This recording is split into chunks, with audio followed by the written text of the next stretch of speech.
এই শোনো না, আমাদের অন্ধবিশ্বাস চ্যানেলটি যারা এখনো সাবস্ক্রাইব করেননি প্লিজ সাবস্ক্রাইব করে দাও। আর অল্প কিছু সাবস্ক্রাইবার হলে 1,00,000 পরিবার হবে। সবাই প্লিজ সাবস্ক্রাইব এবং বেশি বেশি শেয়ার করে দাও প্লিজ। কি হলো আরহা, কথা বলছো না কেন তুমি? যাবেন আপনি এখান থেকে। আপনি আমার চোখের সামনে থেকে দূর হয়ে যান। সামনে আসবেন না আবার কোনোদিনও। আরহা, তুমি এমন কেন করছো? এমন করব না তো কি করব? কালকে মনে ছিল না আমি বারবার বলেছি আমার কোনো দোষ নেই এখানে। আপনি আমার কথা শোনার চেষ্টা করেননি। না শুনেই নিজের মতো ভেবে আমার দোষ না থাকা সত্ত্বেও আমার গায়ে হাত তুলতেও আপনি দুবার ভাবলেন না। এই নাকি আপনি আমায় ভালোবাসেন? বাহ! বলেই তাচ্ছিল্যের হাসি হাসলো আরাহা। আরহার বলা প্রতিটা কথা বুকে তীরের মতো বিঁধল আভানের। আই এম সরি আরহা, আসলে চুপ, একদম চুপ। তখন তো আমায় কথা বলার সুযোগ দেননি। এখন আপনি কেন বলছেন? এখন আমি বলবো, আপনি শুনবেন। আচ্ছা বলো, আমি সব শুনবো আজ, সব শুনতে রাজি আমি। আমার ফোনটা দিন। তোমার ফোন বাসায় ফেলে এসেছি, আনতে মনে নেই। তাহলে আপনার ফোন দিয়ে আমার মা বাবাকে ফোন দিন। আরাহার কথা শুনে থমকে গেল আভান। অস্থিরতার সুরে বলল সে। এখন দিব ফোন? হ্যাঁ, এখনই দিবেন ফোন। যা বলছি তাই করুন। কাঁপা কাঁপা হাতে আভানের ফোনটা বাড়িয়ে দিল আভান। কষ্ট হওয়ার সত্ত্বেও হাত বাড়িয়ে নিল ফোনটা। আর মাকে ফোন দেওয়ার সময় কিছু একটা ভেবে তখনই ফোনটা না দিয়ে আভানের উদ্দেশ্যে আরাহা বলল, কি হলো, দাঁড়িয়ে আছেন কেন আপনি? এখান থেকে চলে যান। শুধু এখান থেকে নয়, আমার জীবন থেকে চলে যান আপনি। আপনাকে আমার সহ্য হচ্ছে না। চলে যান আপনি, চলে যান প্লিজ। আরহার এমন কথা শুনে কিছুক্ষণ করুণ দৃষ্টিতে চেয়ে রইল আরহার দিকে, যেন কিছু বোঝাতে চায় আরহাকে সে। কিন্তু আরহা যে এখন কিছুই বুঝতে চাইবে না, তাই সে আর কথা না বাড়িয়ে চলে গেল। যাওয়ার আগেই অগোচরে এই দুপোটা অশ্রু গড়িয়ে পড়ল দুই চোখ বেয়ে। তবে সে আরহার চোখে পড়ল না। আভান চলে যেতেই স্বস্তির নিঃশ্বাস ফেলল আরাহা।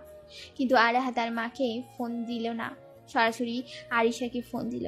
আরিশাকে সব বলে দিবে আরাহা। এই মুহূর্তে তার মাকে কিছুই জানাতে চায় না সে, কারণ তার মা এই ব্যাপারে কিছুই জানে না। আর কিছু না ভেবেই আরিশাকে ফোন দিল আরাহা। হঠাৎ এ সময় আননোন নাম্বার থেকে ফোন আসায় কিছুটা বিরক্তি হলো আরিশা, তাই ফোনটা রিসিভ করে বিরক্তিকর সুরে বলল, হ্যালো, কে বলছেন?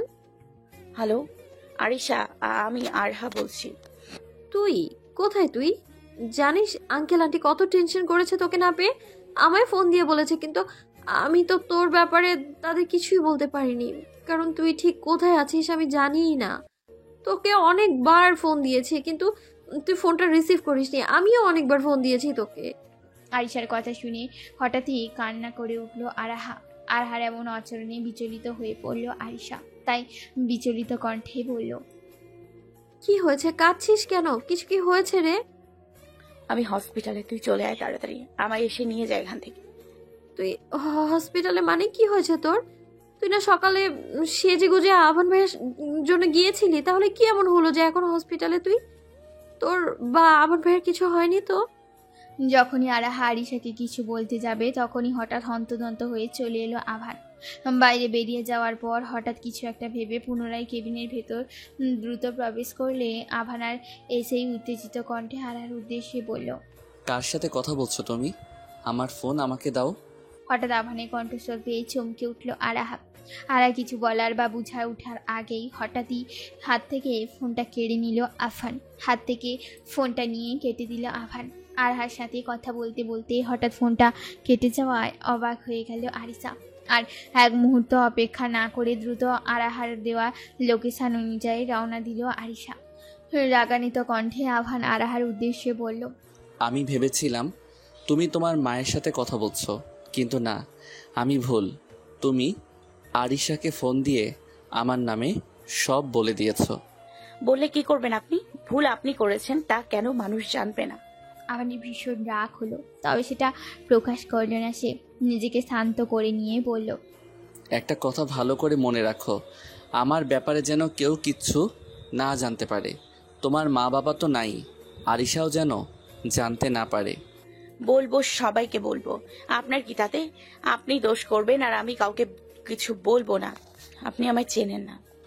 আমি তোমায় ভালো মতোই চিনি আরও পাখি, কিন্তু সমস্যা হলো তুমি আমায় চেনো না। আর হ্যাঁ, তুমি কি ভেবেছ তুমি সব বলে দিবে আর আমি তোমায় ছেড়ে দিব? No, never. তুমি যদি আমার নামে কাউকে কিছু বলো তাহলে আমি কি করব তুমি জানো?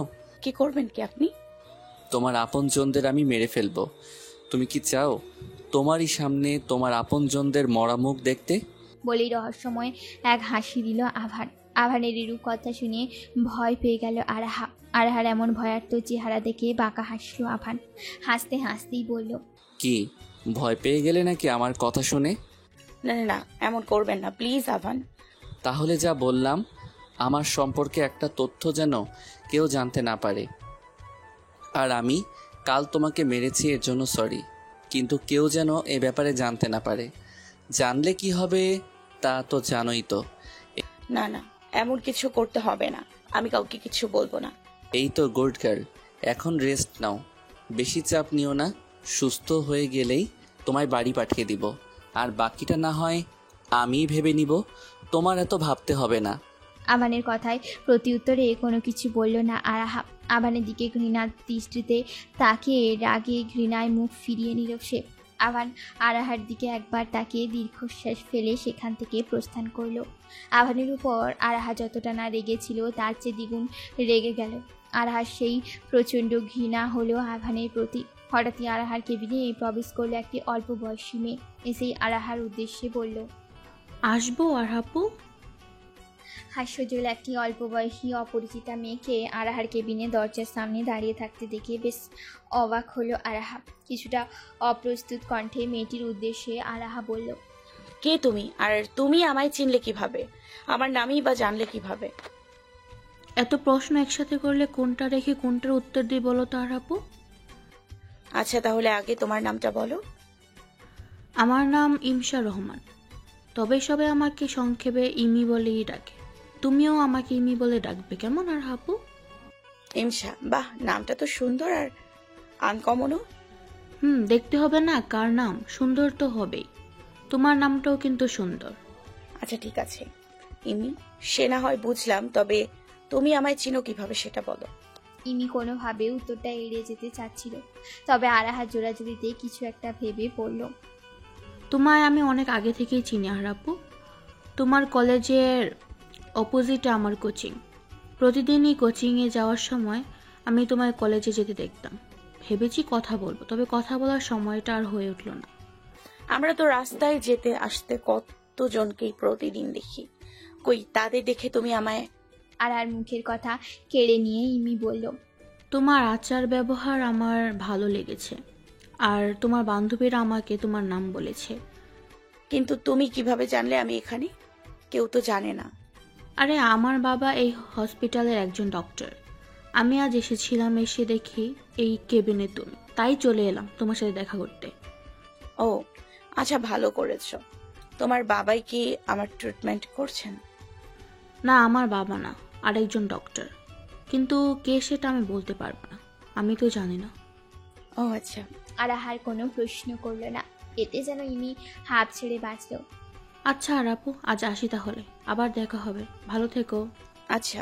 ইমি চলে গেল আরাহার কেবিন থেকে। তবে একটা জিনিস কেমন যেন খটকা লাগলো আরাহার।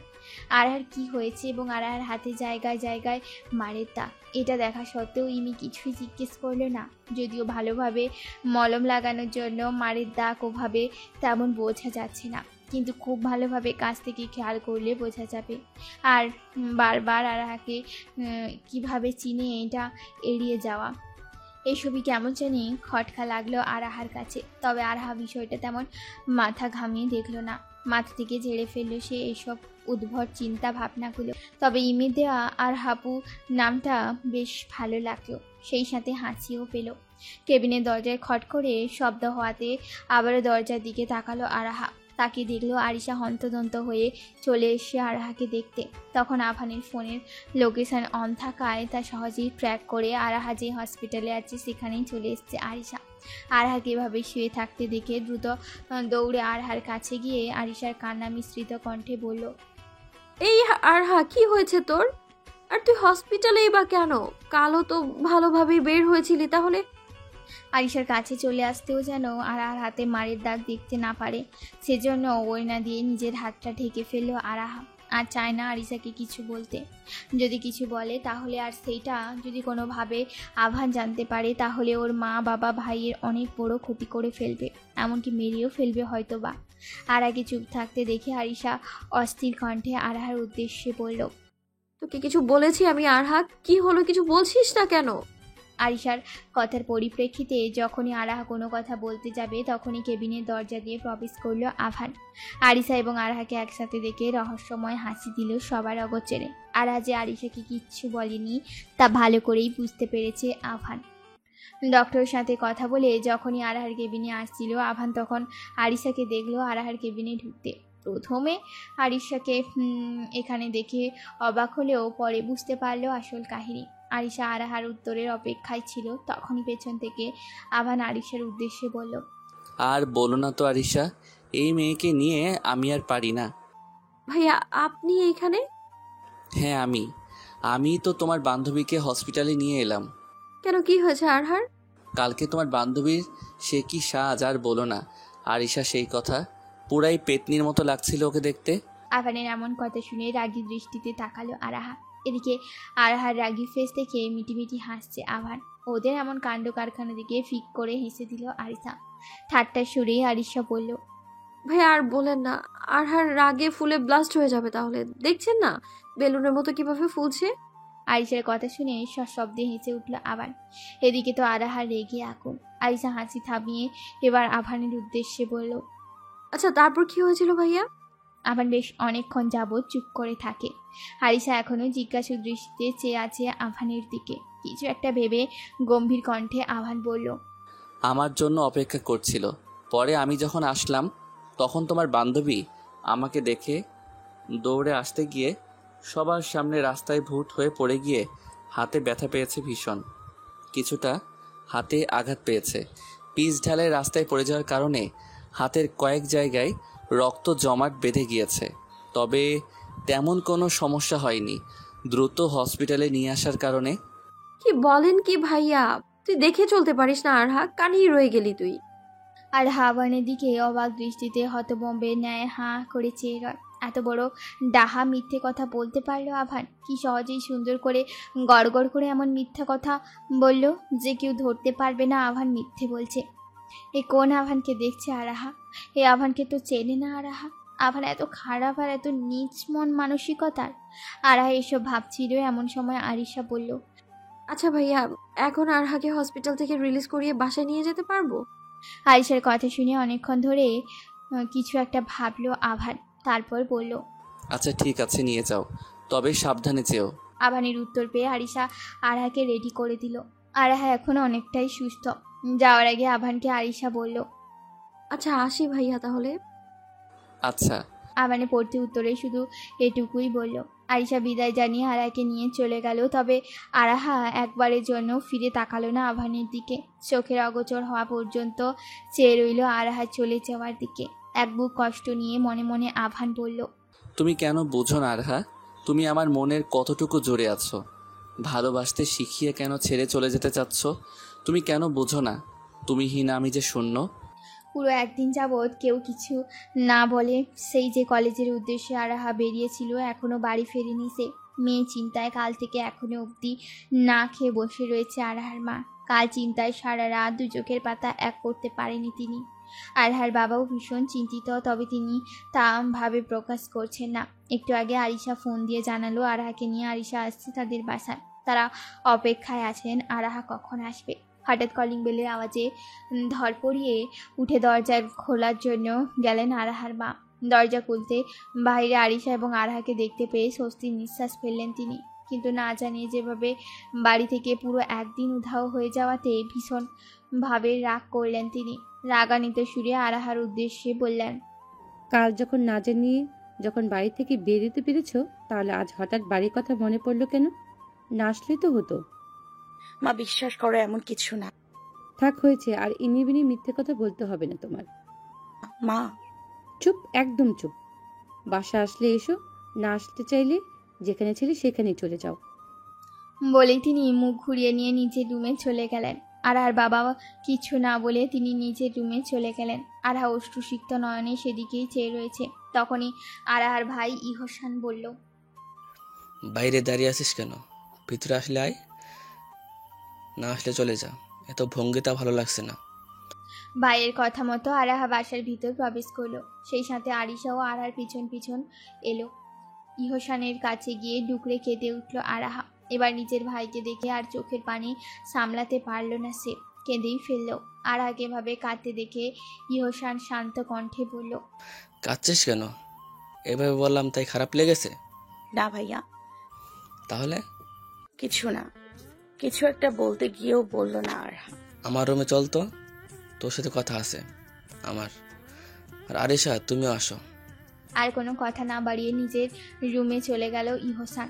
আরাহার আরিশা পিছন পিছন গেল ইহসানের রুমে। এসেই আরাহার উদ্দেশ্যে ইহসান বলল, এবার বল কি হয়েছে?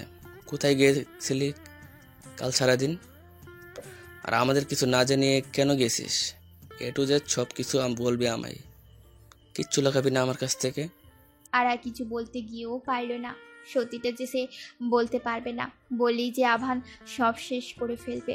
আরা যে সেই সাধ্য নেই তার ভাইকে মিথ্যা বলবে, তাই সে চুপ করে রইল।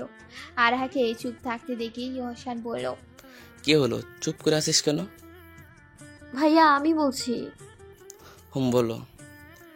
আসলে আরহা কাল কলেজে গিয়ে বাসায় আসার সময় হোঁচট খেয়ে পিচ ঢালাই রাস্তায় পড়ে গিয়েছিল। হাতে বেশ ব্যথা পেয়েছে, বেশ ইনজুরি হয়েছে। আর ক্ষতস্থান থেকে অনেক রক্তক্ষরণ হওয়াতে ও সেন্সলেস হয়ে গিয়েছিল। তাই কাল ওকে হসপিটালে নেওয়া হয়েছিল, আর আজ হসপিটাল থেকে রিলিজ করিয়ে বাসায় নিয়ে এলাম। কি বলছো কি আরিশা? এত কিছু হয়ে গেল, তোমরা জানাওনি কেন আমাকে? আসলে ভাইয়া জানানোর মতো পরিস্থিতিতে ছিলাম না। আরা এক কোণে দাঁড়িয়ে সব শুনে যাচ্ছে, মাথাটা নিচু করে। একটার পর একটা মিথ্যে বলেই যাচ্ছে, আর সেগুলো শুনে হজম করছে সে। আরাহা যে নিজের ভাইয়ের দিকে চোখে চোখ রাখারও ক্ষমতা নেই। যে ভাইকে সে কোনোদিনও মিথ্যে বলেনি, সে ভাইকে আজ মিথ্যে বলছে। আর এসবের পেছনে আভানই দায়ী। আরাহা চেয়েছিল আভানের সাথে কিছুক্ষণ ঘোরার পর ইহসানকে ডাকবে, তারপর আভানের সাথে ইহসানের পরিচয় করিয়ে দিবে আরাহা। একমাত্র ইহসানকেই সব বলে আরাহা। তারপর সব ঠিকঠাক থাকলে, পড়াশোনা শেষ হলে আভানের সাথে আরাহা পবিত্র বন্ধনে আবদ্ধ হবে। কিন্তু এসব গল্পটা মাত্র। ধীরে ধীরে গড়ে তোলা স্বপ্নকে এক নিমিষেই শেষ করে দিল আভান। আরহার ভাবতেও অবাক লাগে, এমন একটা মানুষকে কিনা সে ভালোবেসেছে। আরহার চোখ দিয়ে গড়িয়ে পড়ছে অশ্রুকণা। চোখ মুছে ইহসানের উদ্দেশ্যে কান্না মিশ্রিত কণ্ঠে বলল, ভাইয়া আমার না ভালো লাগছে না রে, আমি আমার রুমে যাচ্ছি। আচ্ছা যা, রুমে গিয়ে রেস্ট নে। আরহার কোনো কথা না বাড়িয়ে নিজের রুমে চলে গেল। আরিশাও বিদায় জানিয়ে নিজের বাসার উদ্দেশ্যে রওনা দিল। নিজের রুমে এসে ওয়াশরুমে চলে গেল আরাহা ফ্রেশ হওয়ার জন্য। কিছু ভালো লাগছে না তার। বাথরুমে গিয়ে ঝর্ণার দিকে দাঁড়িয়ে রইল সে। অযোধ্যারায় পড়ে যাচ্ছে ঝর্ণা পানি, আর সেই সাথে অযোধ্যারায় গড়িয়ে পড়ছে আরাহার চোখের অশ্রুকণাগুলি। হাতের ক্ষতস্থানে যখন পানি পড়ছিল তখন হালকা করে চিৎকার দিয়ে উঠল আরাহা। পানি পড়ার সাথে সাথে জ্বলে যাচ্ছে। কোনো মতে পরিষ্কার করে ওয়াশরুম থেকে বেরিয়ে সে ক্ষতস্থানে ওষুধ লাগিয়ে নিল, আর ডাক্তারের দেওয়া অ্যান্টিবায়োটিকও খেয়ে নিল। যখনই বিশ্রাম নিতে যাবে তখন রুমের দরজায় কেউ নক করলো। অনেকটা অনিচ্ছা থাকা সত্ত্বেও পা বাড়িয়ে রুমের দরজা খুললে গেল আরাহা। রুমের দরজা খুলতে আরহার মাকে দেখতে পেল। আরহার মা কোনো কথা না বলে রুমে প্রবেশ করলেন। আরহাকে বিছানায় বসে তিনি পরম মমতার সহিত স্নেহের দৃষ্টিতে তাকিয়ে আরহার গালে হাত রেখে বললেন, সকালে একটু খারাপ ব্যবহার করেছি বলে রাগ করেছি তো বুঝি? না আম্মু। আমি বুঝি তোর মন খারাপ হয়েছে তখন আমার আচরণে। মার মন তো সবসময় তোকে নিয়ে আমার চিন্তা হয়। জানিস কাল রাতে আমি তোর টেনশনে সারা রাত দু চোখের পাতা এক করতে পারিনি। তুই হয়তো বুঝবি না এইসব, কিন্তু যখন তুই মা হবি তখন বুঝবি। আরহা ওর মায়ের কথা শুনে ওর মাকে জড়িয়ে ধরে হাউমাউ করে কান্না করে দিল। এতক্ষণ অনেক কিছু সহ্য করছে সে, কিন্তু এখন তা সম্ভব হয়ে পড়ছে না ওর জন্য। পরম যত্নে আরহার মাথায় হাত বুলিয়ে দিলেন তিনি, আর শান্ত কণ্ঠে বললেন, বোকা মেয়ে, এভাবে কি কেউ কাঁদে নাকি? পাগলি একটা। আমি জানি কি হয়েছে। আরহা তার মায়ের কথা শুনে অবাক দৃষ্টিতে তাকিয়ে রইল ওর মায়ের দিকে। মেয়েকে ভাবে তাকিয়ে থাকতে দেখে তিনি মুচকি হেসে বললেন, পড়ে গিয়ে হাতে ব্যথা পেয়েছিস তাই না? তুমি জানলে কিভাবে আম্মু? এহসান বলল। ও আচ্ছা তোর হাতটা দেখ তো, দেখি তোর হাতে কি হয়েছে। আচ্ছা আম্মু যাও, আমি একটু রেস্ট নিই, আমার শরীরটা ভালো লাগছে না। আগে আমি হাত দেখবো, তারপর রেস্ট নিবি। আরাহার কথা পারল না। আরার মা আরার হাতটা দেখলেন। ওষুধ আর অ্যান্টিবায়োটিক খাওয়ার কারণে কিছুটা মিলিয়েছে, তাই আরাহার মা তেমন একটা বুঝতে পারলেন না। তবে তিনি একটু হলেও কিছুটা আঁচ করতে পারলেন। সন্ধ্যান দৃষ্টিতে তাকিয়ে রইলেন কিছুক্ষণ, তবে কিছু বললেন না। এবার বললেন, এখন রেস্ট নাও তুমি। মায়ের কথা শুনে বিছানায় শুয়ে পড়ল আরাহা। আরাহার মা আরাহার পাশে বসে ওর মাথায় হাত বুলিয়ে দিল পরম যত্নে। কিছুক্ষণের মাঝেই ঘুমিয়ে পড়ল আরাহা। সময় চিরবহমান, সে চলতে থাকে তার আপন গতিতে। দেখতে দেখতে কেটে গেল প্রায় একটি সপ্তাহ। সেদিনের পর আজ 1 সপ্তাহ হয়ে গেল। আভান একবারের জন্য আরাকে ফোন দিয়ে তার কোনো খোঁজ নেয়নি। একবারের জন্য আরাকে ফোন দেওয়ারও প্রয়োজন অনুভব করল না আভান। আরাহা আভানের উপর রাগ করে থাকলেও তাকে যে চিরজীবনের জন্য ভুলে থাকবে এটা কখনোই সম্ভব নয়। হয়তো উপর উপর দেখাচ্ছে, কিন্তু ভেতরে ভেতরে সে কষ্টে জর্জরিত। কেন জানি শূন্য শূন্য লাগছে নিজেকে আরাহার কাছে। এই কষ্টের কথা না কাউকে বলা যায় আর না সহ্য করা যায়। আনমনে জানালার পাশে বসেছিল আরাহা। এই কদিনে ধরে আরাহাকে ভীষণ মনমরা লাগছে। কারোর সাথে একান্ত প্রয়োজন ছাড়া কথা বলে না আরাহা। আর সকাল থেকে আরাহাকে দেখে আরাহার মা মুচকি হাসছেন, সেই সাথে আরাহার ভাই ইহসা। তবে কিছু বলছে না তারা। আরাহা মনমরা থাকলেও এই জিনিসটা লক্ষ্য করলো, তবে বুঝতে পারছে না কি হয়েছে আসলে। আরাহা নিজের রুমের বিছানায় বসেছিল। এমন সময় আরাহার মায়ের আগমন ঘটল। মুচকি এসে আরাহার কাছে এসে পরম যত্নে মাথায় হাত বুলিয়ে দিতে দিতে আদুরে কণ্ঠে বলল, আমার সোনা মামুনিটাকে আজ কত সুন্দর লাগছে, মাশাআল্লাহ। আজ হঠাৎ মায়ের কাছে এমন কথা শুনে বেশ অবাক হলো আরাহা। আরাহাকে অবাক হতে দেখে আরও 1 দফা হাসলেন তিনি, তবে মুখে কিছু প্রকাশ করছেন না। আরাহা অবাক কণ্ঠে তার মাকে বলল, আচ্ছা আম্মু কি হয়েছে বলো তো? আজ সকাল থেকে তোমাকে আর ভাইয়াকে মুচকি মুচকি হাসতে দেখছি, আমায় দেখে। বলো তো আসল ব্যাপার কি? সময় হলে বুঝতে পারবে মা, এখন তো বুঝতে হবে না তোমার। এখন এসো তো, আমাকে একটু রান্না হেল্প করো। আচ্ছা। আরাহা মা চলেই যাচ্ছিলেন, তবে কিছু একটা ভেবে থমকে গেলেন। পিছন ফিরে তিনি বললেন, আরোহা, মা আমার সন্ধ্যার সময় একটু রেডি হয়ে নিস তো মা। কিন্তু কেন আম্মু, কোথাও কি ঘুরতে যাবে? না, কোথাও ঘুরতে যাব না। তাহলে হঠাৎ সাজতে বলছো যে? অনেক ভেবে তিনি বললেন, আসলে আজ বাসায় মেহমান আসবে। আর হ্যাঁ, এখন আর কোনো প্রশ্ন নাই, যা বললাম তাই করবে, কেমন? আমি একটু কিচেনে আসো। আরাহার কোনো কথা বাড়ল না। প্রতি উত্তরে শুধু হ্যাঁ সূচক মাথা নাড়ালো। রান্নাঘরে আজ প্রচুর কাজ। মাকে হেল্প করতে গিয়ে যেন হাঁপিয়ে উঠেছে আরাহা। আরাও টুকটাক রান্না করলো। ভালোই রান্না করতে পারে সে। ওই রান্নার হাত ভীষণ ভালো, সব দিক দিয়েই পারফেক্ট সে। তবে একটা জিনিস বুঝতে পারলো না যে কোন মেহমান বাসায় আসছে আর কোন মেহমানের জন্যই এত আয়োজন। কই, এত আয়োজন তো কখনোই আরাহার মা করেনি। আরাহা মা একজন অমায়িক মহিলা, তিনি আতিথেয়তার কোনো কমতি রাখেন না। কিন্তু তাই বলে এত আয়োজন, এসবে অবাক না হয়ে পারছে না আরাহা। তবু এসব ভাবনায় মন না দিয়ে নিজের কাজে মন দিল সে। রান্না শেষে নিজের রুমে রেস্ট নিতে চলে গেল আরাহা। গরমে ঘেমে নিয়ে একসা, তাই ফ্রেশ হতে গেল বাথরুমে।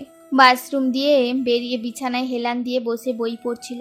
বই পড়তে পড়তে চোখটা লেগে এলো খানিকটা। তখনই আরাহার মা এসে আরার মাথায় হাত বুলিয়ে বললেন, আরোহা, এই আরোহা, ওঠ মামার। মায়ের ডাকে ধর পড়িয়ে উঠল আরাহা। ঘুমু ঘুমু কণ্ঠে বলল, কি হয়েছে আম্মু, ডাকছো কেন? তাড়াতাড়ি রেডি হয়নি, মেহমানরা চলে এসেছে।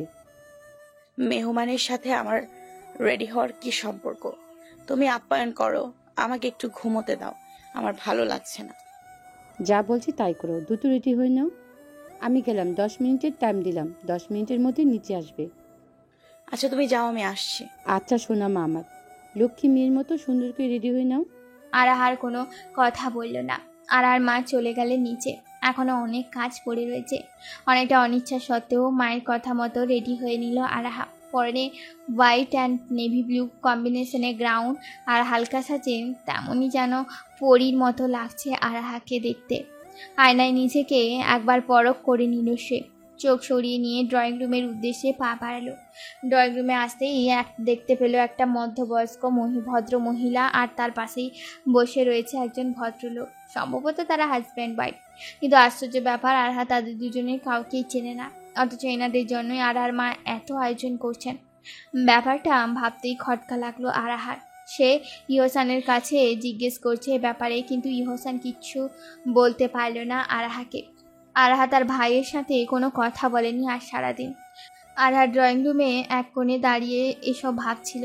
আর তখনই আরহার পাশে এসে আরহার মা এসে আস্তে করে ফিসফিসিয়ে বললেন, কি হলো, বোকার মতো দাঁড়িয়ে আছিস কেন? সালাম দে ওনাদের। আরহার পাশ দিয়ে একটু সরে এসে আরাকে দেখিয়ে মুচকি এসে ভদ্র মহিলাটি উদ্দেশ্যে তিনি বললেন, এই যে ভাবি, ও হচ্ছে আমার মেয়ে। ভদ্রতার খাতিরে তাদের না চেনা সত্ত্বেও মিষ্টি করে সালাম দিয়ে মুখে জোরপূর্বক হাসি ফুটানোর চেষ্টা করল। আসসালামু আলাইকুম। ওয়ালাইকুম আসসালাম। এখানে বসো মা।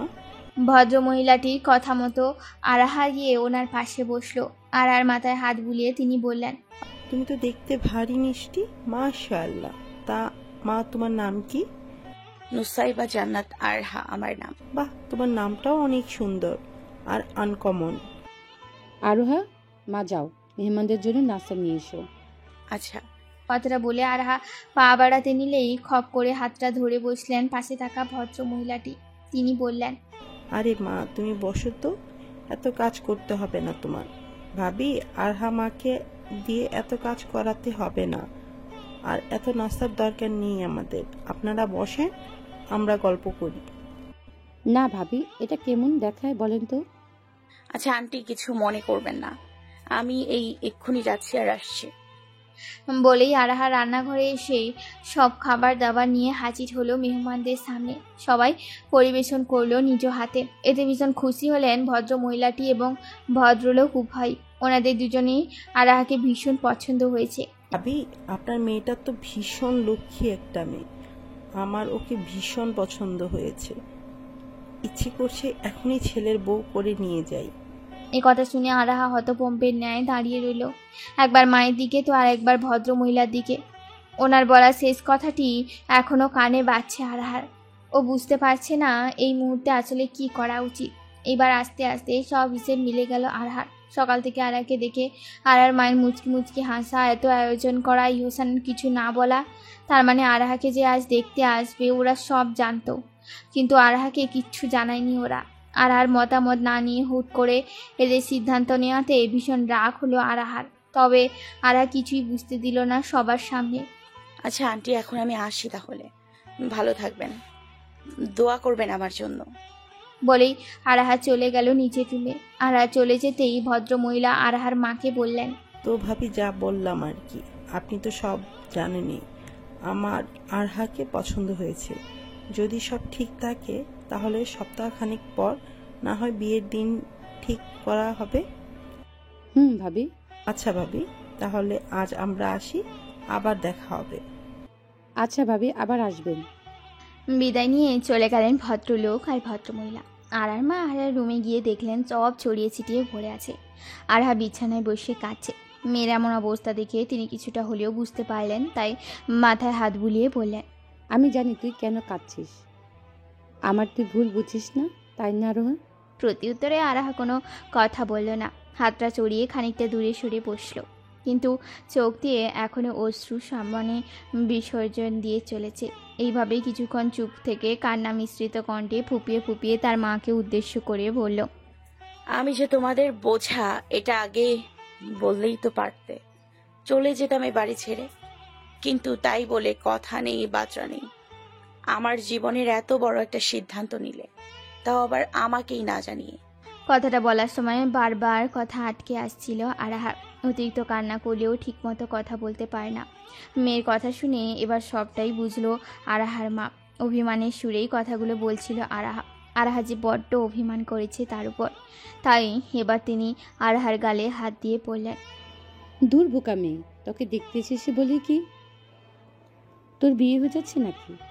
এমন কাঁদছিস জানি এখনই বিয়ে দিয়ে দিচ্ছি তোকে।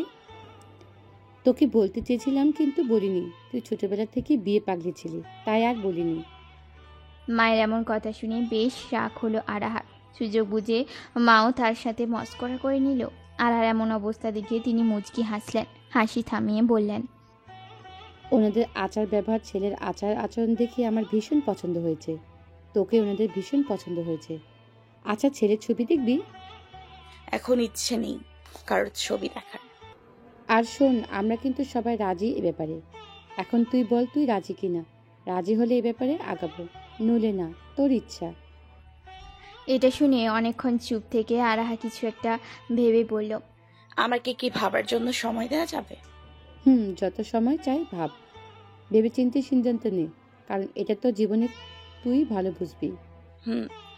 আচ্ছা, এখন আমি যাই, অনেক কাজ পড়ে আছে। বলেই চলে গেলেন আরাহার মা। আরাহা ওর মায়ের যাওয়ার কিছুক্ষণ তাকিয়েছিল। এইসব বাদ দিয়ে ব্যালকনিতে চলে গেল সে। মনোনিবেশ করলো রাতের আকাশের অসংখ্য তারার মাঝে। ভাবতে লাগলো সে কি করা যায়। হঠাৎই কিছু একটা মনে পড়লো আরাহা। আচ্ছা, ওর কি এখন ঠিক হবে আভানকে ফোন দেওয়া? কিন্তু বিষয়টা ওকে জানানো যে ভীষণ দরকার। তারপর যেন ওকে ফোন দিতে ভীষণ ইতস্তত বোধ করছে আরাহা। অনেক ভেবে চিনতে আর 7-5 না ভেবে হাতে থাকা ফোনটা নিয়ে আভানকে ফোন দিল আরাহা। এ সময় এত রাতে ফোন আসায় কিছুটা বিরক্ত বোধ করলো আভান। অর্ধপূর্ণ ঘুমটা ভেঙে গেল তার। অন্যান্য দিন অনেক রাতেই ঘুমায় সে, কিন্তু আজ শরীরটা ক্লান্ত লাগায় চোখটা বুঝতেই ঘুমিয়ে পড়েছিল সে। কখন ঘুমিয়েছে তা সে নিজেও জানে না। পাশে থাকা ফোনটা অনবরত বেজেই চলেছে। ঘুম ঘুম ভাব নিয়ে চোখ ডলতে ডলতে ফোনটা হাতে নিল সে। ফোন হাতে নিতেই ফোনের স্ক্রিনের দিকে তাকাতেই চোখটা ছানা ভরা হয়ে গেল আভানের। এতক্ষণ ঘুম ঘুম ভাব থাকলেও এটা দেখার পর মুহূর্তের মাঝেই ঘুমের রেসটা নিমেষেই কেটে গেল আভানের। ধর পড়িয়ে উঠে বসে ফোনটা রিসিভ করলো সে। ঘুম ঘুম কণ্ঠ নিয়ে বলল, হ্যালো। আমি আরহা বলছি। তো এত রাতে ফোন দিয়েছো কেন আমায়? নিশ্চয়ই কোনো কারণে ফোন দিয়েছি। প্রেম আলাপ করতে তো আর ফোন দেইনি আপনাকে, তাই না? কি বলবে তাড়াতাড়ি বলো, আমার এত তোমার আজাইরা কথা শোনার মতো টাইম নেই। আমি এখন যেটা বলবো আপনি কি এখন সেটা শোনার জন্য প্রস্তুত তো? হুম। আমার বিয়ে ঠিক হয়েছে বাসা থেকে। আজ দেখতে এসছে আমায়। ও ভালো কথা তো, কংগ্রাচুলেশনস। আভানের কথা শুনে স্তব্ধ হয়ে গেল আরাহা। পাগল টাগল হয়ে গেল নাকি আভান? আরহার মোটেও আশা করেনি যে আভান এমন উত্তর দেবে। আরহা কিছুক্ষণ স্তব্ধ হয়ে থাকে, আর ফোনের অপর পাশ দিয়ে আভানের ঘন ঘন নিঃশ্বাসের শব্দ শুনতে পাচ্ছে। কিছুক্ষণ চুপ থেকে আরাহা আবার বলল, যারা আমায় দেখতে এসছেন তারা অনেক ভালো। আমাকে তাদের ভীষণ পছন্দ হয়েছে। তারা তো বিয়ের কথা ফাইনাল করেই গেছেন। হয়তো 1 সপ্তাহের মাঝে আমার বিয়েটা হয়ে যাবে। ও আচ্ছা, ভালো তো, গুড। আভানের এমন বেপরা ভাবে কথা বলতে শুনে আরও এক দফা অবাক হলো আরাহা। এবার আরাহা অবাকে চরম পর্যায়ে চলে গেল। এ কোন আভানকে দেখছে সে? এই ছিল আভানের ভালোবাসা?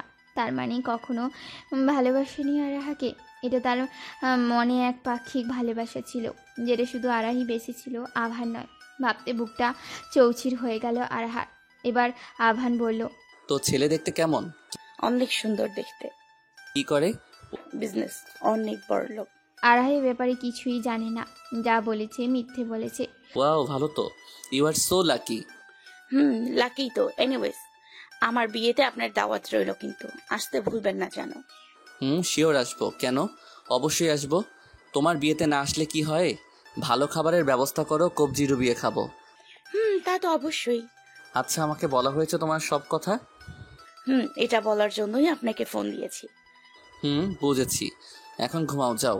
বিয়ের আগে আগে সকাল সকাল ঘুমাবা, নইলে চেহারাটা খারাপ দেখাবে। তখন দেখা গেল বর দেখে ভয় পেয়ে বিয়ের আসর ছেড়ে পালিয়ে গেল। বলে হাসতে হাসতে লুটিয়ে পড়ল আভার। আর একটু হলেই বিছানায় দিয়ে পড়ে যাচ্ছিল। কোনো মতে নিজেকে সামলিয়ে নিল সে। আভানের এমন অশুভ মার্কা হাসি শুনে ভীষণ রাগ হলো আরাহার। যা ভেবেছিল তার হলো না, সব কিছু নষ্ট করে দিল আভান। আরাহা আর কিছু না বলেই খট করে কেটে দিল ফোনটা। আরাহা ফোন কেটে দিতেই স্বস্তি নিঃশ্বাস ফেলল আভান। ফোনটা বিছানায় ছুঁড়ে ফেলল সে। মনে মনে বিরক্তি নিয়ে বলল আভার, ধুর, এই ফালতু নিউজের জন্য আমায় এত রাতে ফোন দিয়ে ডিস্টার্ব করলো।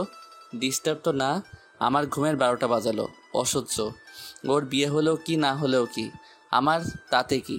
বলেই অপর পাশে ফিরে শুয়ে পড়ল আভান। মুহূর্তের মাঝেই ঘুমের রাজ্যে পাড়ি জমালো আভান। আরা হাতে ফোনটা নিয়ে হতবম্ব হয়ে দাঁড়িয়ে রইল। কি ভেবেছিল আর কি হলো? আভান যেমন আরাহাকে কষ্ট দিয়েছিল, আরাহও চেয়েছে আভানকে কষ্ট দিতে, কিন্তু এর কিছুই হলো না। আভানের মধ্যে বিন্দুমাত্র প্রতিক্রিয়া দেখল না আরাহা। তবে আভানের উপর প্রচুর রাগ হলো আরাহার। আরাহা সিদ্ধান্ত নিয়েই ফেলেছে, আজ যে দেখতে এসেছে তাকেই বিয়ে করবে সে। যে ভাবা সেই কাজ। অনেকটা জেদ করেই সে সিদ্ধান্তে উপনীত হয়েছে। তাই সে 7-5 না ভেবে অগ্রসর হলো তার বাবা মায়ের রুমে। আরাহার বাবা মা গুরুত্বপূর্ণ একটা বিষয় নিয়ে কথা বলছিলেন। হঠাৎ এত রাতে দরজায় নক করাতে আরাহার মা এসে দরজা খুললেন। আরাহা দাঁড়িয়ে আছে, মুখটা মলিন করে, চোখের পাতা ভেজা ভেজা। আরাহাকে এমন চেহারায় দেখে আরাহার মা উত্তেজিত কণ্ঠে বললেন, কি হয়েছে আরোহা? এরকম কেন তোর অবস্থা? কান্না করছিস নাকি? না আম্মু, কান্না করিনি, মুখে পানির ছিটা দিয়েছি, ডিস্টার্ব করেছি এত রাতে এসে। না না, ডিস্টার্বের কি আছে? যখন খুশি তুই আসবি, কোনো সমস্যা নেই। একটা কথা বলতে এসেছি। কি কথা রে? আমি রাজি এ বিয়েতে। সত্যি? ভেবেচিন্তে বলছিস তো? হুম। আলহামদুলিল্লাহ। আচ্ছা আম্মু, যাই, আমার ঘুম পাচ্ছে ভীষণ। বলে আরাহা চলে গেল নিজ রুমে। বিষণ্ণ মনে বসে রইল সে। সেই সিদ্ধান্ত নিয়ে কি আদৌ ঠিক করেছে? আর কিছু ভাবল না, পাড়ি দিল ঘুমের রাজ্যে। আর জাঁকজমকভাবে সাজানো হয়েছে আরাহাদের বাড়ি। দেখতে দেখতে ঘনিয়ে এলো আরাহার বিয়ের দিন। বাড়িতে সব মেহমান আসছেন যাচ্ছে। এ বাড়ির একমাত্র মেয়ের বিয়ে বলে কথা। সকাল থেকেই আরাহার মা, বাবা, ভাই ইহসান খুবই ব্যস্ত। সবাই আনন্দ থাকলেও আনন্দ নেই আরাহার। সে তার রুমে এক কোণে চুপটি করে বসে আছে। জানলা দিয়ে আনমনা হয়ে বাহিরের আকাশপানে চেয়ে আছে সে। তখনই রুমে প্রবেশ করলো আরিশা। আরাহার বিয়ে শুনে আজ সকাল সকালই চলে এসেছিল আরিশা। রুমে এসে আরাহাকে এমন আনমনা হয়ে থাকতে দেখে ওর কাছে এগিয়ে গিয়ে পড়ল। কি রে আরহা, এমন মন খারাপ করে বসে আছিস কেন? ভালো লাগছে না রে কিছু। ভালো না লাগাটাই তো স্বাভাবিক। আমি জানি কেন তোর ভালো লাগছে না। আরাহা মুখ তুলে করুণ দৃষ্টিতে তাকালো আরিশার দিকে। আরাহা এমন চাহনি দেখে খুব খারাপ লাগছে আরিশার, কিন্তু এখানে তার কি করার আছে? এটা ভাবতেই দীর্ঘশ্বাস বেরিয়ে এলো আরিশার। শান্ত কণ্ঠে সে বলল, আচ্ছা তুই না আভান ভাইয়াকে ভালোবাসতিস, তাহলে অন্য কাউকে কেন বিয়ে করছিস তুই? আভান ভাইয়া জানে না এই ব্যাপারে? জানে সব। তাহলে সবকিছু জেনেও কেন চুপ করে বসে আছে ভাইয়া? এখনো তো সময় আছে, সময় থাকতে কিছু একটা কর, কিছু একটা করতে বল ভাইয়াকে। দরকার নেই। দরকার নেই মানে? নিশ্চয়ই তোদের মধ্যে ঝগড়াঝাটি কিছু একটা হয়েছে, তাই এমন বলছিস, তাই না? আচ্ছা ওয়েট, আমি ভাইয়াকে ফোন দিয়ে বলছি। আরিশার কথা শুনে চরমভাবে রেগে গেল আরাহা। অত্যন্ত রাগী গলায় চিৎকার করে ঝাড়ি দিয়ে আরিশাকে বলল, খবরদার ফোন দিবি না ওকে তুই। হঠাৎ আরাহাকে এমন রেগে যেতে দেখে আর কোনো কারণ ছাড়া ঝাড়ি দিতে দেখে চমকে উঠল সে। তাই কিছুটা অবাক হয়ে বলল, কিন্তু কেন? আরিশাকে কিছু বলার সুযোগ না দিয়েই আরাহা বলল, বললাম তো কোনো দরকার নেই। ওর মতো মানুষ লাইফে থাকার চেয়ে না থাকাই ভালো। ওর সাথে আমার কোনো ঝামেলাও হয়নি। আমার ওকে বিয়ে করার বিন্দু মাত্র ইচ্ছে নেই, তাই ওকে বিয়ে করছি না। আশা করি আর কিছু জানার নেই। আরহার এমন কড়া কথায় বেশ অবাক হলো আরিশা। আরহা তো এমন মেয়ে নয়, তাহলে আজ আবার কি এমন হলো ওর? আরিশা আরহার সাথে এ নিয়ে আর কোনো কথা পারল না। কিছুক্ষণ চুপ থেকে বলল, আচ্ছা আরহা, আজ তোর বিয়ে? আমার না এটা বিশ্বাসই হচ্ছে না রে। তো বিশ্বাস করতে হবে না। আরহাকে এমনভাবে কথা বলতে দেখে আর ভালো লাগছে না আরিশা। তারপরও কিছু বুঝতে না দিয়ে মুখে হাসি ফুটিয়ে বলল, জানিস, আমি যখন শুনেছিলাম তোর বিয়ে, তখন আমি খুশিতে আত্মহারা হয়ে গিয়েছিলাম। আচ্ছা আচ্ছা চল তোকে সাজিয়ে দিই, তোর বিয়ে বলে কথা। এখন সাজার মুড নেই আমার। তো কি না সেজে বাসার এই খ্যাত মার্কা ড্রেস পরবি নাকি তুই? তো এনি প্রবলেম? না। আরিশার কথা বাড়ল না। আরহা রুম দিয়ে বেরিয়ে এলো সে। আরহা আরিশা যাওয়ার পানে চেয়ে রইল কিছুক্ষণ। একটা দীর্ঘশ্বাস বেরিয়ে এলো ওর। এসব বাদ দিয়েও তাকিয়ে রইল আকাশ পানে। জীবনের হিসেব মেলাচ্ছে সে। কি হওয়ার কথা ছিল আর কি হচ্ছে তার সাথে। আচ্ছা, একটা বিশ্বাসঘাতক নিজের জীবন থেকে সরিয়ে দিয়ে অন্য আরেকটা বিশ্বাসঘাতকের সাথে বিয়ে হচ্ছে না তো তার? এসব ভাবতেই ভয়ে শিউরে উঠল আরহা। আরহাকে আজ খুব মিষ্টি লাগছে দেখতে। অন্যদিনের তুলনায় আজ যেন ওকে একটু বেশি সুন্দর লাগছে। আয়শা নিজের হাতেই সাজিয়েছে আরহাকে। আরহার পরনে লাল রঙের লেহেঙ্গা, সব কিছুই আরহার পছন্দ মতোই সাজানো হয়েছে। কিন্তু এসব কোনো কিছুতেই মন নেই আরহার। বেশ গভীরভাবে কিছু একটা চিন্তা করছে সে। সবার সামনে মুখে জোরপূর্বক হাসি ফোটানোর চেষ্টা করলেও ভেতরে ভেতরে সে মরে যাচ্ছে। পাশে থাকা আরিশা আরহার মুখটা একটু উঁচু করে বলল, ওলে বাবা, আমার বান্ধবীটাকে কত সুন্দর লাগছে রে। আমি তো চোখ সরাতে পারছি না। দেখি দেখি, আমার চোখের কাজলটা দিয়ে দিই, তা না হলে আবার নজর লেগে যাবে কারো। আরিশার কথা দিয়ে মুচকি হাসলো আরহা। যদি ও এটা মন থেকে না, লোক দেখানো। এখন আরহা যা করছে সবই লোক দেখানোই, কারণ আরহার ভেতরের আত্মাটা মরে গেছে। এখন সে যা করছে এটা একটা যন্ত্রচালিত পুতুলের ন্যায়। আচ্ছা আরহা, তুই বস, আমি আসছি রে। আচ্ছা। শান্ত মেয়ের মতো চুপচাপ করে বসে আছে আরাহা। কিছুই ভালো লাগছে না ওর, তাই ফোনটা হাতে নিয়ে একটু নিউজ ফিড স্ক্রোল করতে লাগলো। এমন সময় আননোন নম্বর দিয়ে ফোন এলো আরাহার ফোনে। এ সময় কেউ ফোন দেওয়াতে বেশ বিরক্ত হলো আরাহা। এখন কারোর সাথে কথা বলতে ইচ্ছে করছে না ওর, তাই ফোনটা কেটে দিল। আবারও ওই নম্বর দিয়ে ফোন এলো। আবার কিছুটা বিরক্ত নিয়ে ফোনটা রিসিভ করে বলল, হ্যালো, কে বলছেন? মিষ্টি করে একটা হাসি দিয়ে অপর পাশের লোকটি বলল, হয়তো কেউ একজন যাকে তুমি চিনতে। মানে? কত মানে জানতে হবে না তোমায়। নিশ্চয়ই তুমি এখন বধূ বেশে সেজে নিজের বরের জন্য অপেক্ষা করছো, তাই না? কি ঠিক বললাম তো? সত্যি করে বলুন তো, কে বলছেন আপনি? আপনি এত কিছু জানলেনই বা কি করে? আমি কে সেটা তুমি ভালো করেই জানো। অপর পাশে কথা বলা ব্যক্তিটির কণ্ঠটা একটু হলেও পরিচিত লাগলো, কিন্তু ঠিক ধরতে পারছে না আসলে এটা কে। এটা আভান নয় তো? কিন্তু আভানের কণ্ঠে এমন ভাঙা ভাঙা হলো কবে থেকে? না, এটা আভার নয়, এটা অন্য কেউ। কিন্তু কে এসে যে আরাহার ব্যাপারে এত কিছু জানে? হিসেব মেলাতে পারছে না। আর আগে চুপ থাকতে দেখে অপর পাশের ব্যক্তিটি বলল, কি ব্যাপার, আমার কথা শুনে অবাক হয়ে গেলে বুঝি? কি এমন বলেছেন যে আমি অবাক হব? ভালোবাসি বলে দাও আমায়, বলে দাও হ্যাঁ সব কবুল। তুমি শুধু আমারই হবে যদি করো মিষ্টি এ ভুল। মানে এই সব কি? এবার অবাক হয়ে গেলে বুঝি? বলেই ব্যক্তিটি অট্ট হাসিতে ফেটে পড়ল। এমনিতেই আরাহার মন মেজাজ খারাপ, তার উপর ওই ব্যক্তিটি অসভ্য মার্কা কথা শুনে রাগে আগুন হয়ে গেল আরাহা। ধমকের সুরে বলল, কি শুরু করেছেন কি? এভাবে একজনকে বলতে লজ্জা করে না? অভদ্র অসভ্য কোথাকার। আপনি কে আমি জানি না, কিন্তু ফোন দিয়ে আর এভাবে কিছু বললে সাথে সাথে আমি আপনার নামে থানায় কেস করব। বলেই ফোনটা কেটে দিয়ে ব্লক লিস্টে ফেলে দিল নাম্বারটা। রাগে খাটের ওপর ছুঁড়ে ফেললো ফোনটা। বাইরে অনেক শোরগোল শোনা যাচ্ছে, আর তাই বাইরের দিকে পা বাড়াতে নিলে আরিশা চলে এলো আরাহার কাছে। এসে বলল, ও তুই যাচ্ছিস? আর আমার সাথে তোর হবু বর চলে এসেছে তো। আর কোনো কথা বলল না, ঘোমটা টেনে চললো আরিশার পিছু পিছু। বিয়ের আসরে প্রচুর লোকের সমাগম, বরযাত্রীও চলে এসছে ইতিমধ্যে। যদিও এদের কাউকেই চিনে না আরাহা। সবাই বলাতে আরাহা গিয়ে বসলো অজ্ঞাত পরিচয় ব্যক্তিটির পাশে। ঘোমটা টেনে রাখার কারণে সেই ব্যক্তিটির চেহারা ঠিকমতো দেখতে পেল না আরাহা। অজানা আশঙ্কায় মনের মাঝে অসংখ্য ভয় বিরাজ করছে তার। কিছুক্ষণ বাদেই কাজী সাহেব হাজির হলেন বিয়ের আসরে। তিনি এসে বিয়ে পড়ানো শুরু করলেন। সুষ্ঠুভাবে সম্পন্ন হলো আরাহার বিয়ে। সূচনা হলো নতুন জীবনের অধ্যায়। বিয়ে শেষ হতে এবার বিদায়ের পালা। বিদায় বেলায় সবাই অনেক কাঁদলেন।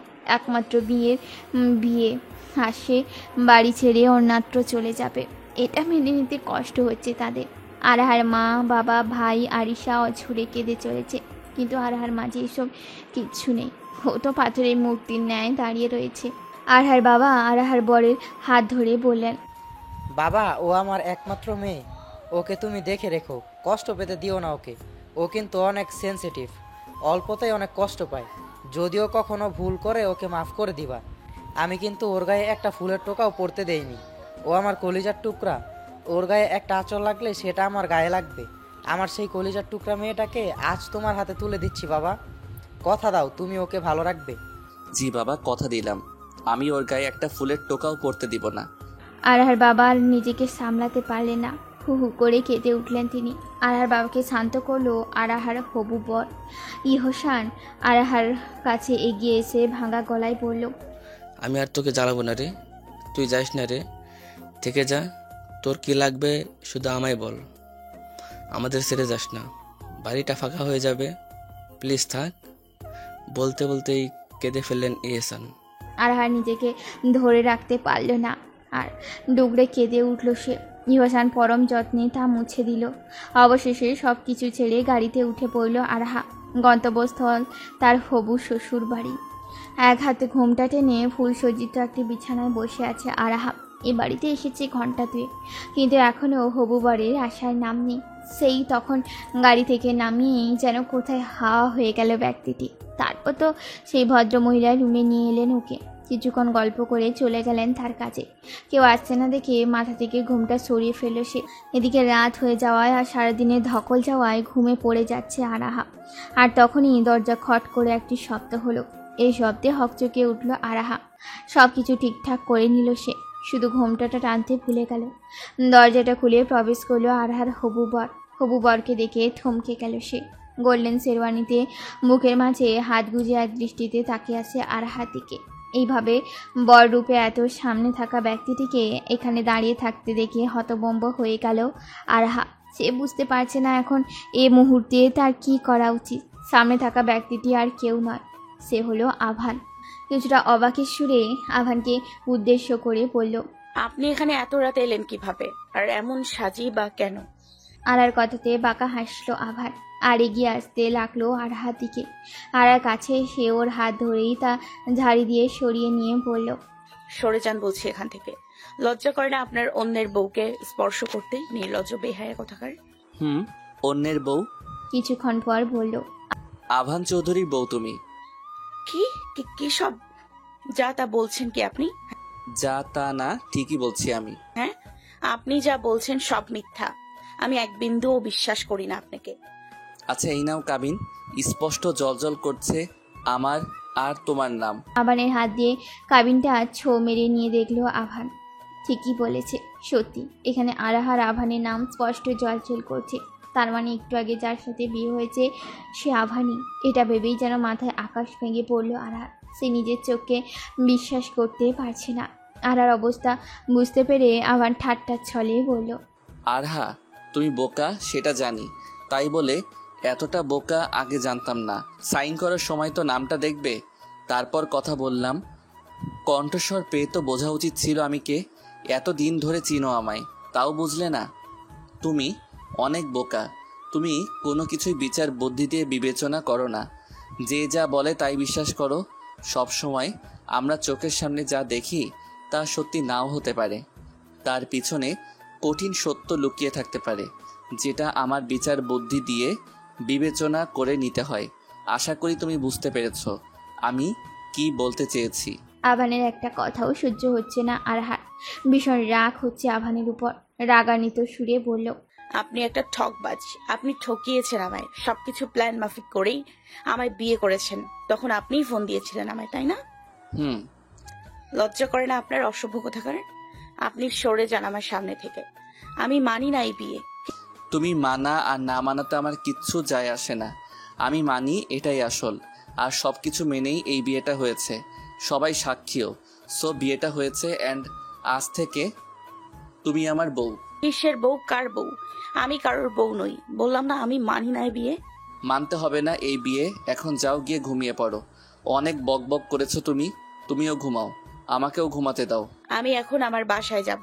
এখানে আর এক মুহূর্ত থাকবো না। এতদিন কাউকে কিছু না বললেও আজ সবাইকে সব বলবো। ফাঁস করে দিব আপনার আসল চেহারা। বলেই আরাহা চলে যেতে নিলে শক্ত করে চেপে ধরে আরাহার হাত। আরাহা হাত ছাড়ানোর ব্যর্থ চেষ্টা করে দাঁতে দাঁত চেপে বলল, ছাড়ুন বলছি আমার হাতটা। ছাড়বো না। কি করবে তুমি? বলেই এক টানে দেওয়ালের সাথে চেপে ধরলো আরাহাকে। আরাহা বেশ অনেকটা কাছে ঝুঁকে গিয়ে বলল, এতক্ষণ অনেক কিছু শুনেছি আর নয়, এখন আমি বলবো তুমি শুনবে। তুমি যদি কাউকে কিছু বলেছো কি করব আমি, মনে আছে তো? সো আমাদের মধ্যকার কোনো কথা কাউকে বলবে না। আমি জানতে পারলে কিন্তু খবর আছে, বলে দিলাম। বলে দিলে কি করবেন কি আপনি? এতদিনে ভুলে গিয়েছো তাই না? আমি তোমার আপনজনদের মেরে ফেলতে দুবারও ভাববো না। আরাহা ভয়ে চোখের পানি ছেড়ে দিয়ে বলল, প্লিজ এমনটা করবেন না আভাই। আপনি আমায় মারুন, কিন্তু আমার পরিবারের কোনো ক্ষতি করবেন না। আর আমি কাউকে কিছু বলবো না। মারার জন্য তো তোমায় বিয়ে করিনি, আমি ভালোবাসি বলেই তো নিজের করে নিলাম। কথাগুলো বলতে বলতে আরাহার গাল বেয়ে পড়া চোখের পানিগুলো যত্ন সহকারে মুছে দিল নিজের হাত দিয়ে। আরহার ঘৃণা দৃষ্টিতে তাকিয়ে রইল আভানের দিকে। মুখ ফুটে এসে কিচ্ছু বলল না। এবার বলল, যাও ফ্রেশ হয়ে ঘুমিয়ে পড়ো, আজ সারাদিন অনেক ধকল গিয়েছে। কিন্তু আমি কোথায় ঘুমাবো? এ আবার কেমন প্রশ্ন? বিছানায় ঘুমাবে। আপনার সাথে? আমার সাথে? আমার বউ বলে কথা। না না না, আমি থাকবো না এখানে। আরে ফান করেছি আমি, এত হাইপার হতে হবে না তোমায়। যতদিন না তুমি মেনে নিচ্ছ আমায়, তুমি বিছানায় ঘুমাও, আমি না হয় সোফায় ঘুমাবো। আভানের কথার প্রতি উত্তরে কোনো কথা বলল না আরহা।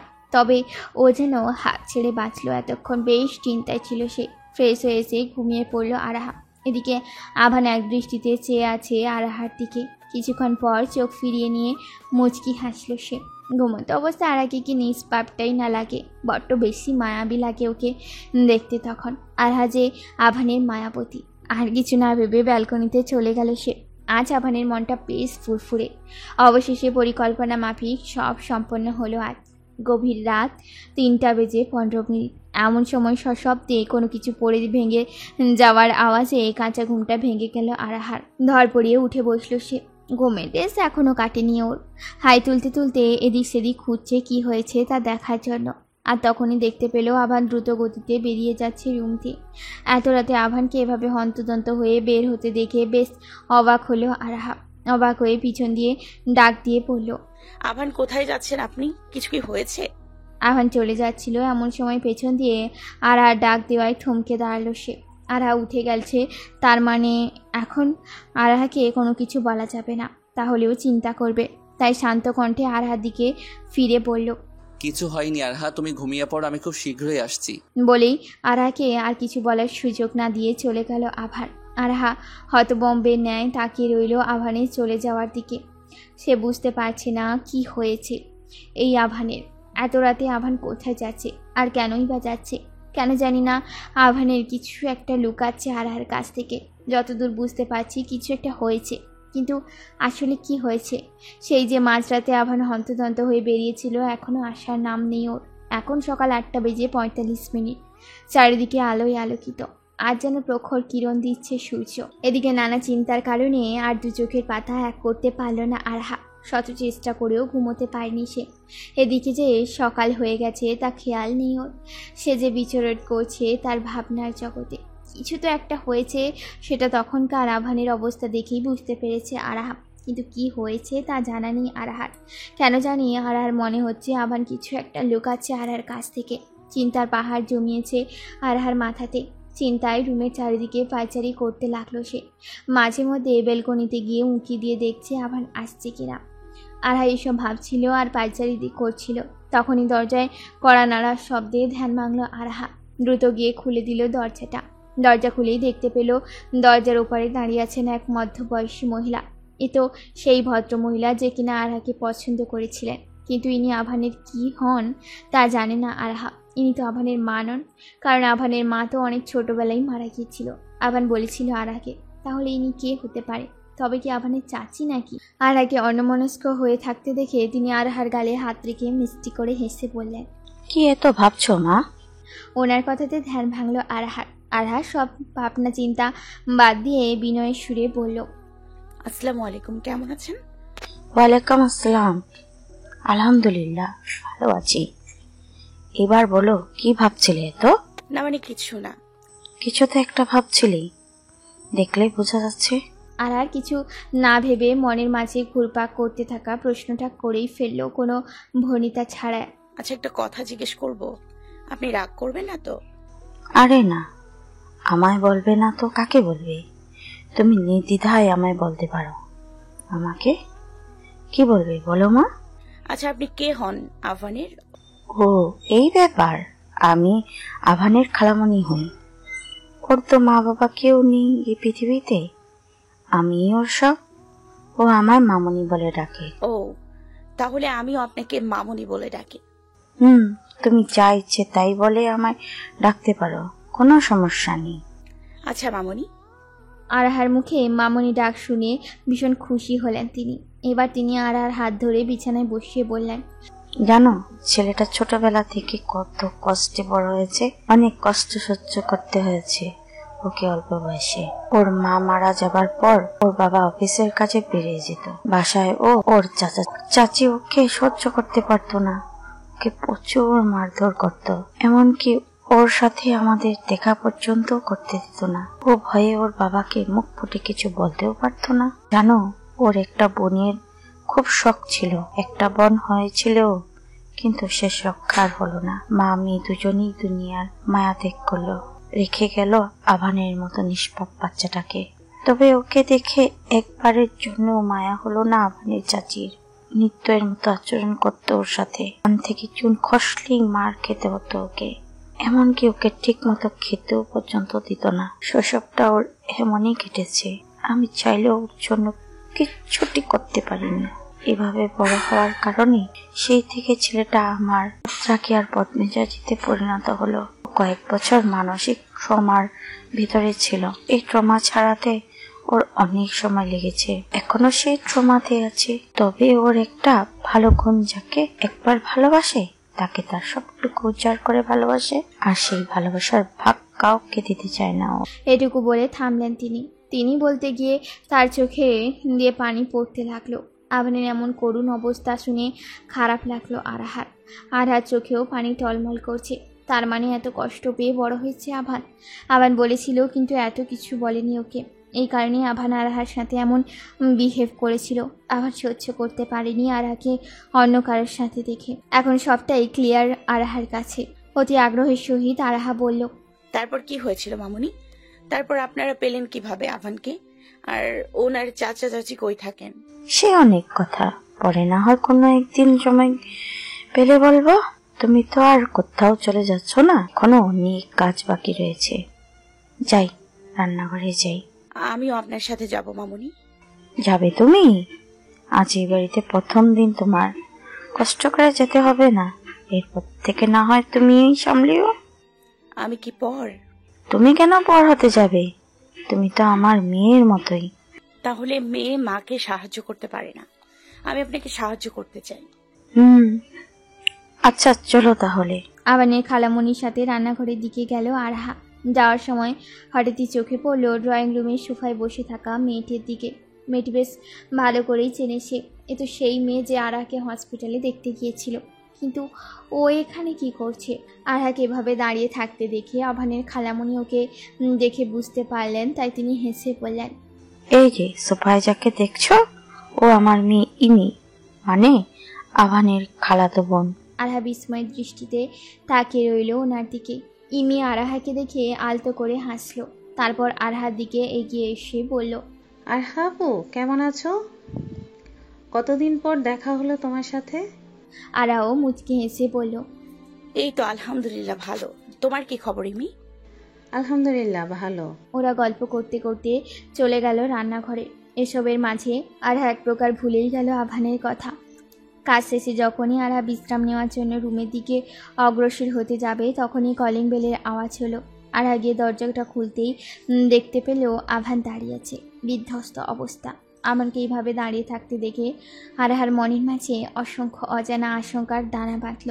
কপালে চিন্তার ভাঁজ পড়ল তার। বিচলিত কণ্ঠে সে বলল, কি হয়েছে কি আপনার? আপনাকে এমন বিধ্বস্ত দেখাচ্ছে কেন? প্রতি উত্তরে আভান আরহার প্রশ্নের কোনো উত্তর দিল না। পাশ কাটিয়ে চলে গেল নিজের রুমের দিকে। আভান যাওয়ার সময় আরহা একটা জিনিস বেশ ভালোভাবে খেয়াল করলো। আভান কিছুটা খুঁড়িয়ে খুঁড়িয়ে হাঁটছে। আভান চলে যেতেই একটা দীর্ঘশ্বাস বেরিয়ে এলো ওর। আভান চলে যাচ্ছিল এমন সময় পেছন ফিরে আরহার দিকে ফিরে ভাঙা গলায় পড়ল, আরহা, আমার সাথে রুমে চলো। আভানের কথা মতো আরহা ওর পিছন পিছন গেল। রুমে গিয়েই আভান রুমের দরজাটা লাগিয়ে দিয়ে আর কোনো কথা না বলে চলে গেল ওয়াশরুমে ফ্রেশ হতে।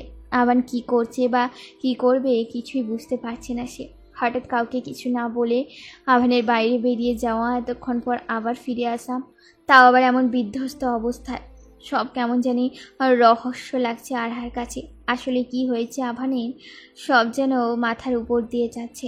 আভানকে যতই গভীরভাবে চেনার চেষ্টা করছে, ততই যেন অচেনা মনে হচ্ছে ওকে। আভান এত রহস্যময় কেন?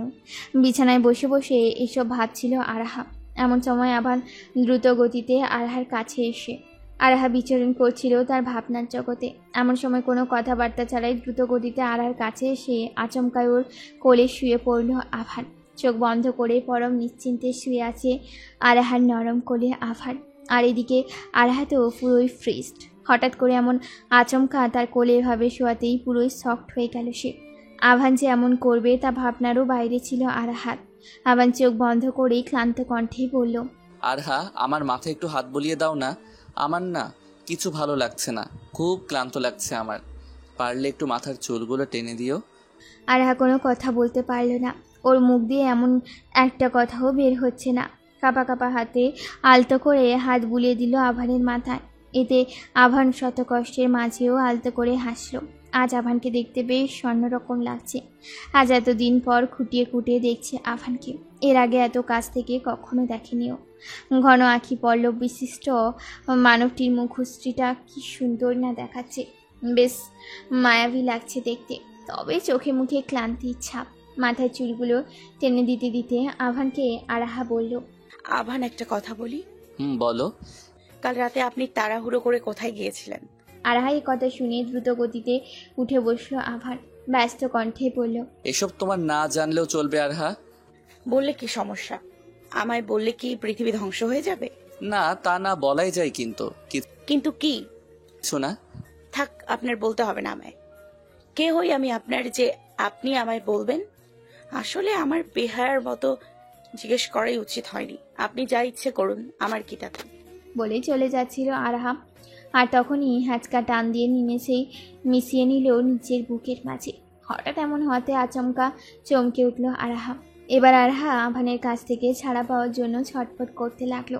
আর এদিকে আভান হাসতে হাসতে শেষে আরাহার কর্মকাণ্ড দেখে আরাহার এবার রাগান্বিত সুরে বলল, এসব কি? ছাড়ুন বলছি, ছাড়ুন আমায়। পারলে যাও, আমি কি আটকে রেখেছি তোমায়? আপনি তো আটকে রেখেছেন আমায়, ছাড়ুন আমায়। আভান এবার ছেড়ে দিল আরাহাকে। বাঁকা হেসে বলল, আজ ছেড়ে দিলাম, নেক্সট টাইম আর ছাড়বো না। মিষ্টি মুখ করেই ছাড়বো, মাইন্ড ইট। আভানের এমন অশুভ মার্কা কথা শুনে কান গরম হয়ে গেল আরাহার। সেই সাথে মুখে লাল আভা ধারণ করল ওর। আভানের কাছে এগিয়ে গিয়ে ওকে কিলঘুষি মারতে লাগলো। আর আভান হাসতে হাসতে শেষ। এবার আভানে হাসতে হাসতে বলল, আমার পেটে ব্যথা করছে হাসার কারণে, আর হাসিও না আমায় আরহা। করুক, পেটে ব্যথা আপনাকে হাসতে বলেছে কে? আমি কি ফোন করছি?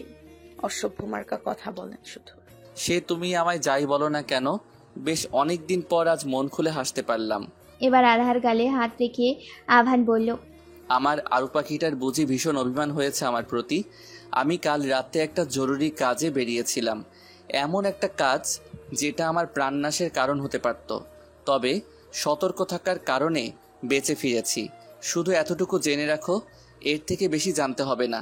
যখন জানার তখন আমি নিজ থেকেই তোমায় বলবো। আপনার প্রাণ নাশ মানে কি? সব বাজে বাজে কথা বলছেন আপনি। কেন? আমি মরে গেলে তো তুমি মুক্তি পাবে। আভানের কথা শুনে ওর মুখ চেপে ধরে অশ্রুসিক্ত নয়নে আরাহা বলল, আর একবারও আপনি এসব বলবেন না, এই আমি বলে দিলাম। তুমি নাকি আমায় বর হিসেবে মানো না, ইভেন বিয়েটাই মেনে নাওনি। আর আমাকে তো দুই চোখে সহ্য করতে পারো না। তাহলে কিসের এত দরদ আমার প্রতি? বাই দ্য ওয়ে, তুমি কি আমায় ভালোবাসো তাহলে? না, বাসি না আপনাকে। ভালো হয়েছে এবার? নিজের চেয়েও বেশি যাকে ভালোবাসি তার মুখ থেকে এমন কথা শোনার আগে তো মরাই ভালো। আরাহা রাগান্বিত সুরে আভানকে বলল, আমি বলেছি না যে আপনি এসব কথা আর একবারও বলবেন না? কথা কি কানে যায় না নাকি? আর একটাবার যদি আপনি এসব কথা বলেন তাহলে আপনি আমার মরা মুখ দেখবেন। খবরদার আরহা, এসব কথা মনের ভুলেও তুমি আমার সামনে বলবে না। বেশিবার বেড়েছো না মেয়ে, তোমার পা ভেঙে রেখে দিব আমি। আমি যেন এসব আর না শুনি। হ্যাঁ তো, আমি বললেও দোষ, নিজে বললে তো কিছুই না। পারেন তো খালি ধমকাধমকি দিতে আর মারতে। যদি আমায় সত্যি ভালোবাসতেন তাহলে আমার গায়ে কখনোই হাত তুলতে পারতেন না। কেন বোঝো না তুমি? আমি আমার লাইফে কাউকে আমার কোনো জিনিসের ভাগ দেইনি। আর সেটা যদি হয় আমার প্রিয় কোনো বস্তু, তাহলে তো কোনো কথাই নেই। তুমি হলে সে যাকে আমি আমার থেকেও বেশি ভালোবাসি। তুমি আগাগোড়া আমারই। আর তোমাকে যদি কেউ আমার থেকে ছিনিয়ে নিতে যায় তাহলে আমি কখনোই নিতে দিব না। তার জন্য যা করা লাগে করব আমি, কিন্তু তোমার ভাগ আমি কাউকে দিব না, তুমি শুধু আমারই। সেদিন ওই ছেলেটা তোমার হাত ধরেছিল বলে আমার মাথা আর ঠিক ছিল না, তাই আমি তোমাকে যখন মেরেছিলাম তখন আমি আমার নিজের মাঝে ছিলাম না। পরে যখন বুঝতে পারলাম তখন অনেক দেরি হয়ে যায়, দ্রুত তোমায় নিয়ে হসপিটালে যাই। সেই দিনের পর থেকে আমি নিজেকে ক্ষমা করতে পারিনি, আমায় পারলে মাফ করে দিও। না, মাফ করব না আপনায়। তাই বুঝি? তাহলে ঠিক কি করলে মাফ করবে আমায়? কিছুই না, তবে মরার কথা আর মুখেতেও আনবেন না। ওকে, ডান, মানলাম আপনার কথা মহারানী। আবানের এই কথা শুনে মুচকি এসে রুম থেকে প্রস্থান করছিল আরাহা। যাওয়ার আগে আরাকে উদ্দেশ্য করে আভান বলল, আরু পাখি, পাওনা কিন্তু রয়েই গেল, মিষ্টি চাই, মিষ্টি মনে থাকে যেন। এই কথা শুনে অস্পষ্ট স্বরে বলল, অসভ্য একটা। বলে এক দৌড়ে চলে গেল সে। এদিকে আবান হাসতে হাসতে বিছানায় শুয়ে পড়ল। কাল সারা রাত ঘুম হয়নি, তাই শোয়ার সাথে সাথেই ঘুমের রাজ্যে তলিয়ে গেল সে। এখন আরাহা ইমি রুমের দিকে অগ্রসর হলো। ওর ইমির সাথে কিছু কথা আছে। ইমি রুমে নক করে দরজা দিয়ে উঁকি দিয়ে পড়ল। নিয়মিত ভালোবাসার গল্প শুনতে এবং পড়তে আমাদের অন্ধবিশ্বাস চ্যানেলটি সাবস্ক্রাইব করে পাশে থাকা বেল আইকনটি ক্লিক করুন। ধন্যবাদ সবাইকে।